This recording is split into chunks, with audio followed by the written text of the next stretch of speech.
Hey, it's Miguel Rodriguez here with the Muerte Geek review. This time, as you might have guessed, it's Captain America 2, The Winter Soldier. It was definitely much better than the first one. One of my top 3 for Marvel films. It was 3, and then it would go Iron Man 1, which kind of just launched the whole thing for me, and pretty much everybody. And then Avengers, obviously, because you see them all collaborate together, which was really great. One thing that I always miss in these kind of sidetracking movies now is adding the other Avengers. But it kind of makes sense, especially thinking about comics themselves. They're all standalone characters. They can carry themselves. They don't need their buddies there at all times. And it just makes the Avengers movies, hopefully, it's going to make them even better. I'm always impressed with Chris Evans' work, especially as Captain America. He didn't do a bad job as Human Torch either, but since they're rebooting that, obviously he's going to stick to this. Only 3 more movies to go for him as Captain America, which makes me sad. It makes me almost not want Captain America 3 to keep him in the Avengers as long as possible. But, you know, what are you going to do? A couple problems, though, that I see coming up in the future is S.H.I.E.L.D. being dismantled.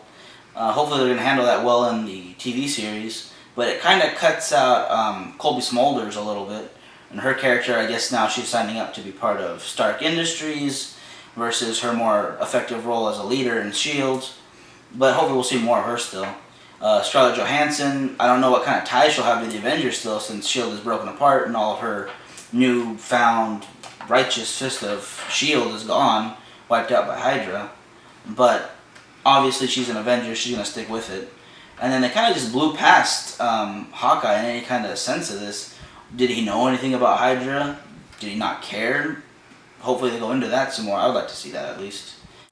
And then of course Falcon, played by Anthony Mackie, did a great job. It was awesome to see another Avenger come onto the screen. Not one that I really knew much about until they actually said that he's going to be in it. Looked it up more. It was really great. And a really great character.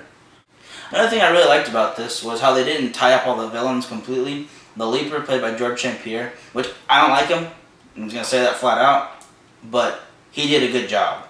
I mean, he's a badass. He fights people, beats them up. Obviously, Captain America's going to win that. But he escaped, which was really great. So they have more little fillers for next movies, another villain to fight. And Frank Grillo, who will be coming back hopefully, I'm being told, and everyone's buzzing about it, as Crossbones, another Captain America villain, was also seen surviving at the end, even though he was destroyed by a plane, or the aircraft carrier itself. Kind of implausible, but if he's going to be a supervillain, he's got to be strong, so that's good. Must be drinking the Danny Broflex, of course. And you know, some people might have a problem with Hydra being in it again. I actually kind of like that they tied that in, because it really does play with history a lot. The fact that we brought over Nazi scientists, and I guess in this fantasy world they bring in Hydra scientists, and the fact that they made him a supercomputer, I liked it. I thought it was a really cool idea. I'm glad he's kind of dead now. At least I'm assuming he's dead since he got shot apart by a Harrier, but we'll see what happens.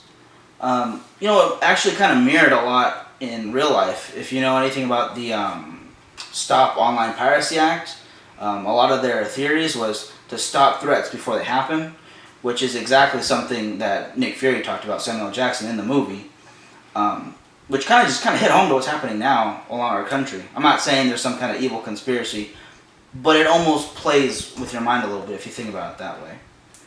Now, the actual title is The Winter Soldier, and it looked really great. They did a great job with that character altogether. The arm was awesome, the way it moved, the way it functioned, the way he kind of played it in his own mind to become Bucky Barnes again, hopefully.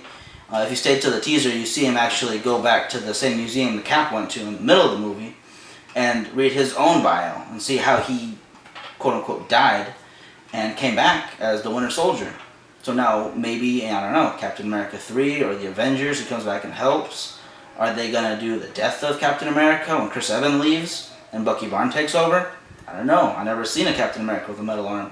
Maybe I'd like it. Maybe you would. You should comment whatever you think that I missed, because obviously I missed a lot in one person. I'd like you to like this video. Don't have to, but you can. Subscribe to the channel. Check out more stuff. It's coming hopefully weekly. I'm going to try my best. Will you? I don't know. Do you? We'll see you next time. You didn't touch on the Scarlet Witch or Quicksilver.